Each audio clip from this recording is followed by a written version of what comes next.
Assalamualaikum warahmatullahi wabarakatuh. Selamat siang kawan pajak. Senang sekali dapat berjumpa dengan kawan pajak semua. Bersama kami di Bincang Pajak. Yuk kita simak. Sambil menunggu saat berbuka puasa, kita perkenalkan. Nama saya Indah yang akan memandu bincang kita sore hari ini terkait perpajakan.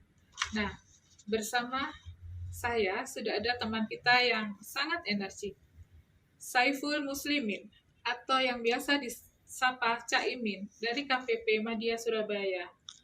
Assalamualaikum, selamat sore Cak Imin, sehat kan? Sehat dong Mbak Indah. Puasa kan Cak Imin? Puasa dong, Mbak Indah juga kan? Baiklah, kita langsung masuk ke bincang kita aja ya kawan pajak. Santai aja kali sambil nunggu adzan maghrib. Sore ini kita akan berbicara terkait bea meterai. Kita simak yuk, Cak Imin. Sebenarnya apa sih bea meterai itu? Iya Mbak Indah. Jadi kan kalau selama ini mungkin kita itu lebih mengenal dengan meterai gitu ya. Kalau kita itu mau membuat surat apa, dokumen apa yang biasanya kita tempel, ada tulisannya 3.000, 6.000. Nah, itulah sebetulnya bea meterai. Kalau kita sih biasanya mengenalnya meterai. Gitu Mbak Indah. Terus, kenapa harus ada bea meterai? Kan kalau kita transaksi ya transaksi aja kan? Iya sih Mbak Indah. Saya dulu juga mikirnya juga begitu. Jadi kalau misalnya saya mau transaksi apa, mau buat dokumen apa, ya saya sih pikirnya kenapa harus ditempel-tempel dengan materai? 6.000 lah, 3.000 lah. Kan ngerepotin. Terus juga harus mengeluarkan biaya. Nah, jadi sebetulnya gini Mbak Indah. Dokumen tersebut itu akan menjadi lebih diakui, terus kemudian karena itu menjadi alat yang menerangkan suatu kejadian atau transaksi tertentu, maka secara hukum dia harus diberikan istilahnya sesuatu yang bisa menjamin kekuatan hukum dari dokumen tersebut. Makanya ini negara menerbitkan dokumen dari Direktorat Jenderal Pajak berupa bea meterai. Gitu Mbak Indah. Oh iya, informasinya ada perubahan ya terkait bea meterai. Sejak kapan Cak Imin? Iya benar Mbak Indah.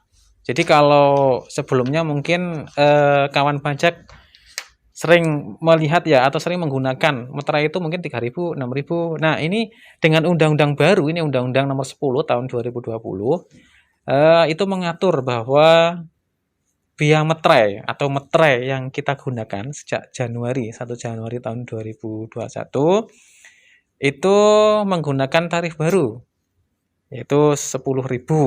Akan tetapi untuk meterai yang lama yang 3.000 nih barangkali kawan pajak masih memiliki meterai senilai 3.000 atau 6.000 itu masih bisa digunakan sampai dengan nanti akhir Desember tahun 2021. Nah, setelah akhir Desember 2021 semuanya wajib menggunakan meterai yang baru yang nilainya 10.000. Gitu Mbak Indah. Jadi kalau misalnya mohon maaf, jadi materai 3.000 dan 6.000 itu tidak bisa digunakan secara terpisah, melainkan digunakan secara bersamaan. Jadi nilainya menjadi 9.000. Akan tetapi tetap akan lebih baik atau akan lebih istilahnya lebih kuat jika dokumen tersebut sudah menggunakan materai yang baru senilai 10.000. Namun, pemerintah masih memberikan kelonggaran sampai dengan Desember tahun 2021 bahwa meterai 6.000 sama 3.000 masih bisa digunakan secara bersamaan sehingga nilainya 9.000. Gitu Mbak Indah.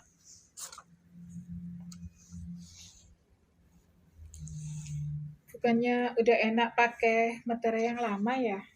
Kenapa sih kok harus diubah juga yang baru? Iya, memang kalau kita sebagai masyarakat awam sih, saya sendiri juga begitu Mbak Indah, pinginnya sih nggak usah dirubah lah, pakai yang lama aja. Nah, ini pemerintah memiliki tujuan yang baik tentunya dengan menggunakan ketentuan yang baru. Jadi kalau ketentuan yang lama itu kan berlaku sejak tahun 85 ya, itu berdasarkan Undang-Undang Bea Meterai Nomor 13 Tahun 1985. Nah, selama 35 tahun ini belum pernah mengalami perubahan, Mbak Indah. Nah, ini baru tahun 2021 ini berdasarkan Undang-Undang Nomor 10 Tahun 2020 dirubah oleh pemerintah. Nah, kenapa kok harus dirubah?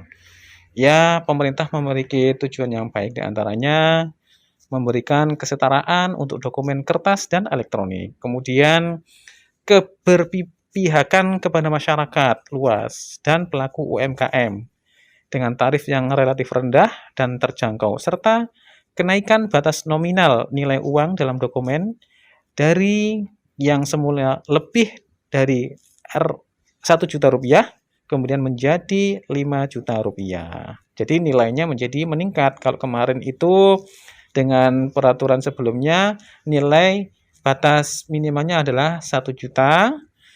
Kemudian untuk tahun 2021 dan setelahnya ini dengan undang-undang baru nilainya menjadi 5 juta.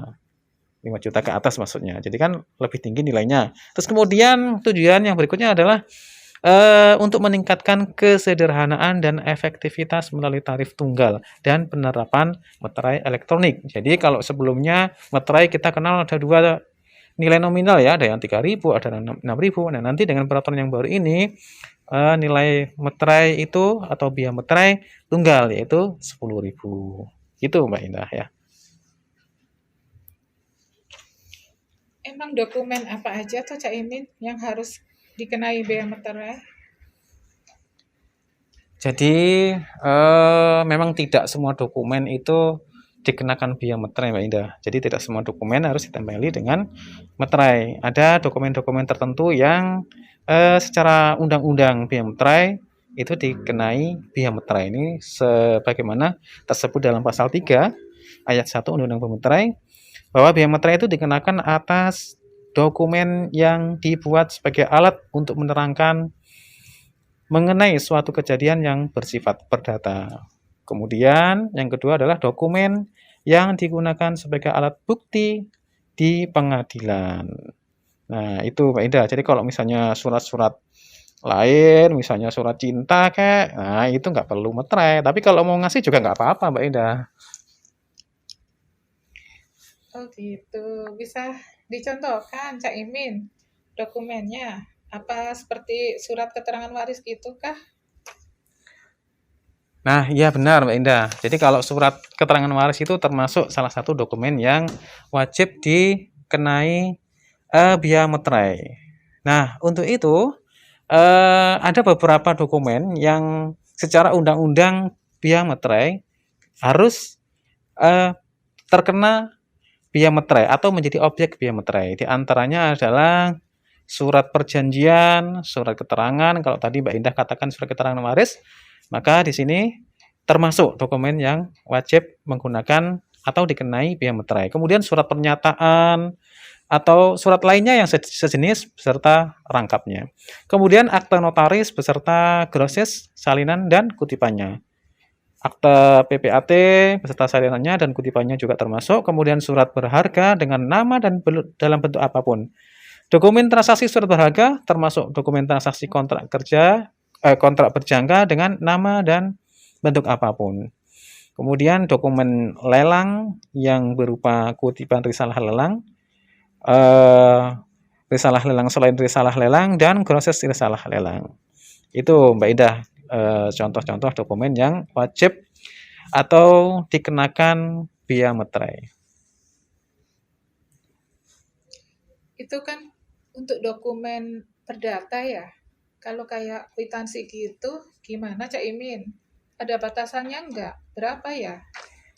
Nah, iya benar Mbak Indah. Jadi kalau untuk kayak kwitansi itu kan termasuk transaksi keuangan ya. transaksi yang menyatakan jumlah uang. Di sini di undang-undang ini juga diatur, yaitu di pasal 3 ayat 2 huruf G disebutkan bahwa kalau sebelumnya nilai rupiah atau nilai transaksi yang wajib atau menjadi objek dari biaya meterai itu nilainya 250.000. Nah, berdasarkan undang-undang yang baru, Undang-Undang Nomor 10 Tahun 2020 ini yang berlaku sejak Januari 2021, itu nilainya atau transaksi yang nilainya di atas 5 juta. Nah, dokumen-dokumen tersebut misalnya dokumen yang menyebutkan penerimaan uang, kemudian dokumen yang berisi pengakuan bahwa utang seluruhnya atau sebagian telah dilunasi atau diperhitungkan. Nah, kalau tadi Mbak Indah tanyakan kwitansi ya, kwitansi tersebut termasuk kalau nilainya di atas 5 juta. Itu wajib ditempeli meterai Mbak Indah, atau wajib menggunakan atau dikenakan biaya meterai. Nilainya berapa? 10.000 berdasarkan undang-undang yang baru ini. Itu Mbak Indah.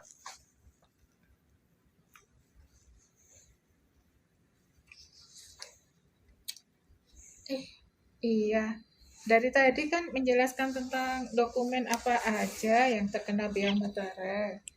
Lah, biaya meterai yang baru itu berapa ya Cak Imin? Apa tetap 6.000? Oh iya Mbak Indah, tadi sebetulnya sudah beberapa kali saya sebutkan ya. Jadi kalau nilai biaya meterai untuk yang berlaku mulai 1 Januari 2021 ini atau berdasarkan Undang-Undang Nomor 10 Tahun 2020 itu adalah ditetapkan sebesar 10.000 Mbak Indah. Jadi kalau tadi saya sampaikan bahwa kalau undang-undang sebelumnya nilai biaya meterai itu sebesar 3.000, ada juga yang 6.000. Nah, berdasarkan undang-undang yang baru ini pasal 5 Undang-Undang Biaya Meterai, tarifnya sebesar 10.000 dan itu tunggal. Jadi tidak ada tarif yang lain kayak yang undang-undang sebelumnya ada 3.000, ada 6.000.